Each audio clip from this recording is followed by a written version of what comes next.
نماز کے بارے میں ایک حدیث آتی ہے، میں اس حدیث کو جب پڑھتا ہوں مزہ آ جاتا ہے کہ نبی کریم صلی اللہ علیہ وسلم نے فرمایا کہ تحترقون تحترقون، تم لوگ جل رہے ہوتے ہو۔ اب دیکھیں نبی اکرم صلی اللہ علیہ وسلم کا کلام وہ ہے جو اوتیت جوامع الکلم، مجھے کلام کی جامعیت عطا کی گئی، یعنی تھوڑے الفاظ سے زیادہ مفہوم نکلتا ہے۔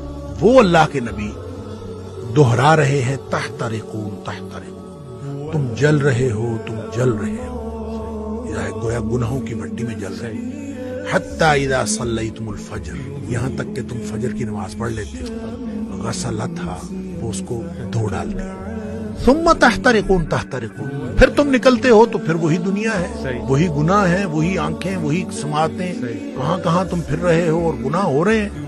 شکر ہے آگے ظہر کی نماز کا وقت آ جاتا ہے۔ حتی اذا صلیتم الظہر غسلتھا، تم ظہر کی نماز پڑھتے ہو، اس کو دھو ڈالتے ہیں۔ یہاں اسی طرح نبی پاک صلی اللہ علیہ وسلم نے پانچوں نمازوں کا ذکر کیا۔ ثم تحترقون تحترقون، پھر تم گناہوں کی مٹی میں جل رہے ہوتے ہو، آگے نماز آ جاتی ہے، غسلتھا، اس کو دھو ڈالتے۔ لیکن جب عشاء کی نماز کی بات کی نا تو آپ نے فرمایا کہ حتی اذا صلیتم العشاء غسلتھا، وہ اس کو دھو ڈالتی ہے۔ اس کے بعد آپ نے ثم تحترقون نہیں فرمایا، آپ نے فرمایا تو ثم تنامون، پھر تم سو جاتے ہو، پھر تم سو جاتے ہو۔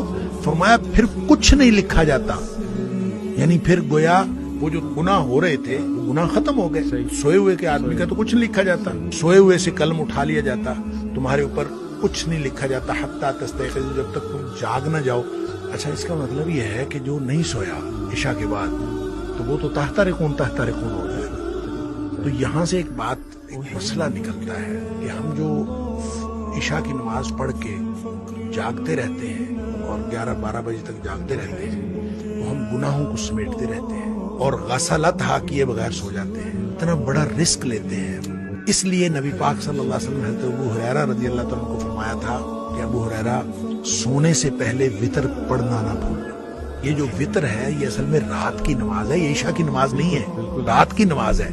تو جس شخص نے تو عشاء کے بعد فوراً سونا ہے وہ تو عشاء کے ساتھ پڑھ لے کہ اس نے سونا ہے اس کے بعد۔ تو جس نے نہیں سونا، رات 11-12 بجے تک جاگنا ہے، تو وہ پھر وتر نہ پڑھے، تاکہ وہ اپنے سونے سے پہلے وتر پڑھے۔ وہ جو جتنا کچھ تحترقون تحترقون ہوا ہو اس کو غسلتھا کر دے اور پھر آدمی سو جائے۔ کیا بات